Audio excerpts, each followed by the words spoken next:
The text reading this morning is from Matthew chapter 13, verses 1 through 9. You can follow along in your Pew Bible on page 1173. Later that same day, Jesus left the house and sat beside the lake. A large crowd soon gathered around him, so he got into a boat. Then he sat there and taught as the people stood on the shore.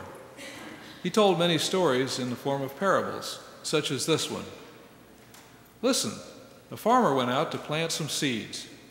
As he scattered them across the field, some seeds fell on a footpath, and the birds came and ate them.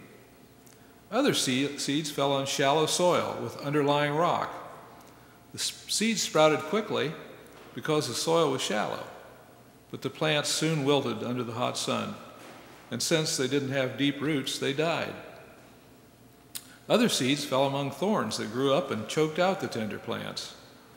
Still, other seeds fell on fertile soil, and they produced a crop that was 30, 60, and even 100 times as much as had been planted.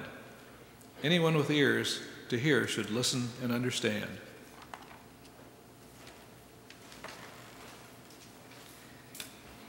Good morning.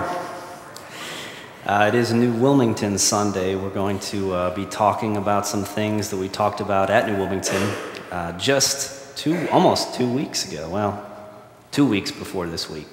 Before I even get started, I want to thank Tiffany for taking care of the rest of the stuff at church. She's better at that kind of stuff than I am, so thank you, Tiffany. She's perhaps holier, at least dressed nicely. So someone's got to do it, I guess. And I also want to recognize the youth that are here today. So if you guys would just stand up and turn around and look. These are the youth that went to New Wilmington. Good job. Sit down. They had a great time.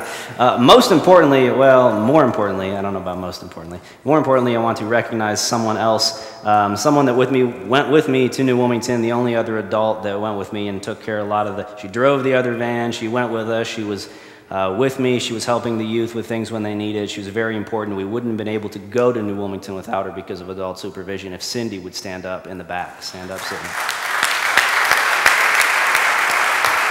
Thank you.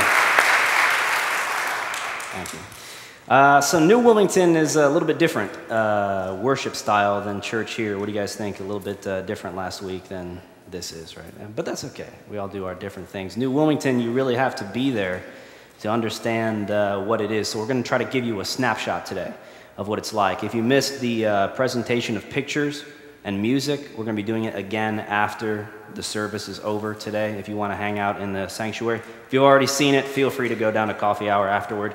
But if you haven't seen the pictures, we'll put them up again, and we'll play some more music of New Wilmington, and also we'll stick around a little bit afterward. So I won't be shaking hands today, so if you miss me, that's where I am, up here still.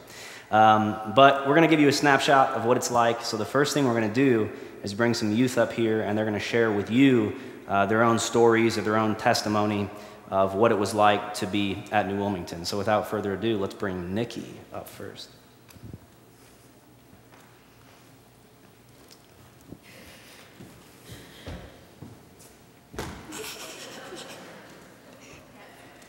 Yeah. I didn't trip there. Just didn't see nothing. Okay. Well, I went to New Wilmington this year. It was my 4th year going, and believe it or not, this year was the most memorable for me. I didn't expect, I expected to meet new people, but I didn't expect to make, new friends. I don't know, it's just me. But I made 5 new friends this year. I helped a couple of my friends out. They really needed help, and I was there with them. And one of the experiences I had, we were in our small groups with our Devo groups, and we were in our room, and there was a couple, the Sweezy couple.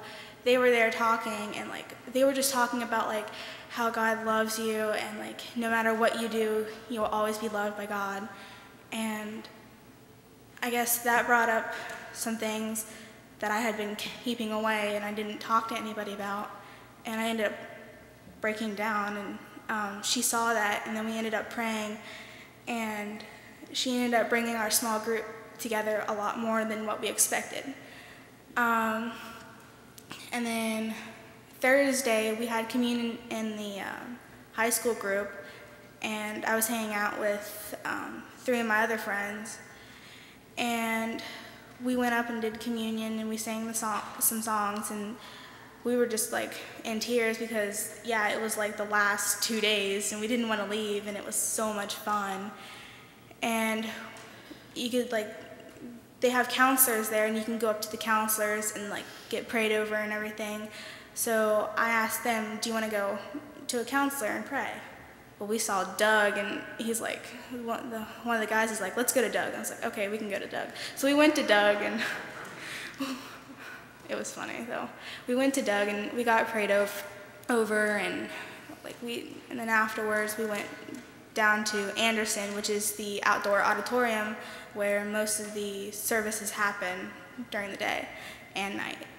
And we were able to go up at the towards the end of the service while we're singing and get prayed over again. And as soon as they said that and they started singing,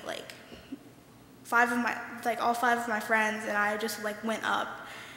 And it was the best time because I was able to open up about things that I had never been opened up before, and I was able to let go, and I was able to understand that no matter what I do, what I've done, or what I will do, who knows what I will do, but we were able to let go of that. And our small group was talking about some gifts, spiritual gifts that we have, and I was thinking about all my friends back here and there, and I've been through stuff, and I know what they're feeling, and I know how they feel, and I'm able to be with them and help them through all their experiences, no matter what. So I made friends for life.